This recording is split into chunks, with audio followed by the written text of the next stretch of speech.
El primer caso que les he traído es el de una mujer de 32 años que es profesora de windsurf y además era monitora de yoga. Sufrió una contusión de cuádriceps derecho con la tabla de windsurf, ocasionándole una rotura de fibra muscular. Como consecuencia de esta lesión, la paciente pues, tuvo un síndrome de dolor regional complejo, acabando con dolor y limitación de la movilidad en la rodilla derecha. Y en el momento de la valoración pues, persistía esta limitación de la movilidad de la rodilla, ¿vale? Hay un flexo de la misma y además pues, un dolor pues, cuando realizaba el apoyo. En este caso en concreto se realizó un análisis de marcha tanto dinámico, cinemático y con electromiografía de superficie. Aquí tenemos los resultados dinámicos. Un momento. Vale, aquí tenemos los resultados dinámicos. En la gráfica superior se muestra, la que estoy señalando, la superposición de los registros de las pisadas. En ella se ve que existe diferencia en el tiempo de apoyo, ¿vale? Vemos aquí diferencia entre las líneas naranjas y las líneas moradas, siendo menor el tiempo de apoyo del lado lesionado, ¿vale? Que está representado por esta línea naranja. Esto es compatible con una marcha claudicante. En estas gráficas inferiores se está mostrando el promedio de los diferentes componentes de la fuerza de reacción en las pisadas registradas, componente antero-posterior, el medio lateral y el vertical de esta fuerza de reacción, junto con el patrón de normalidad que sirve de referencia. Y hago aquí referencia, en este caso, a esta banda verde. Aquí lo que podemos ver es que existen algunas asimetrías de fuerza en los tres componentes. Fijamos, por ejemplo, las fuerzas mediolaterales, cómo se diferencian las que se producen con el apoyo del lado derecho, que está representado en naranja, con respecto a las del lado izquierdo. Si analizamos entonces los datos cinemáticos que hemos obtenido, destaca como hallazgo principal, aquí en esta gráfica, el flexo de rodilla mantenido durante toda la fase de apoyo del miembro inferior derecho, ¿vale? Estaríamos en esta parte de la gráfica. Y este dato es un dato que se registra y es coherente con la exploración física que teníamos de la paciente y que hemos nombrado.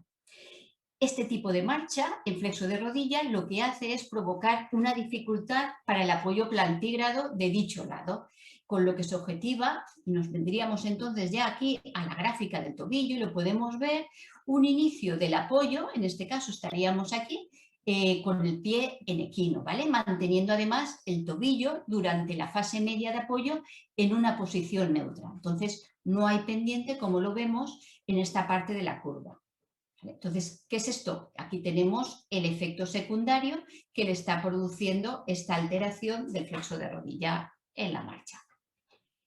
En esta imagen tenemos la representación gráfica en grados, como decía antes, del alejamiento del patrón de movilidad del miembro inferior de la paciente con respecto al patrón normal de movilidad. Decíamos, la representaban las barras azules y de simetría que lo representaban las bandas grises. En este caso, las barras más altas destacan y cuantifican el alejamiento del patrón normal de movimiento y de asimetría, estaríamos aquí, en la articulación de rodilla, justificado por los hallazgos que hemos visto antes en las gráficas cinemáticas, en las gráficas de movilidad. Con respecto a los parámetros espaciotemporales, pues destacar que la paciente realiza una marcha pues a una velocidad normal, más o menos buena, con una cadencia también buena y con una diferencia que la tendríamos aquí, donde la encuentro, diferencia en el tiempo de apoyo que la hemos visto antes o previamente a nivel de la gráfica. Además, dentro de estos parámetros, pues por las deficiencias de movilidad de la rodilla encontrada que hemos visto antes, pues nos encontramos también que hay una asimetría en la longitud del paso, ¿vale? Siendo menor la longitud del paso derecho. Y a nivel de la electromiografía que hicimos, pues en este caso únicamente instrumentamos el tibial anterior y el gemelo interno de forma bilateral.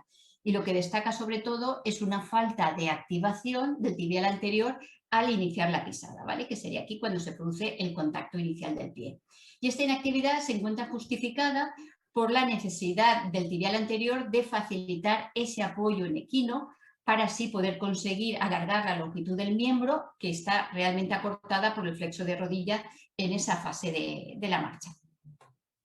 Por último, el resultado final de la valoración de marcha se muestra a través de los dos índices, el cinemático y el dinámico, y en este caso los dos índices con este resultado están alterados, con lo que nos encontramos ante una marcha pues, funcionalmente alterada, tanto desde el punto de vista del movimiento.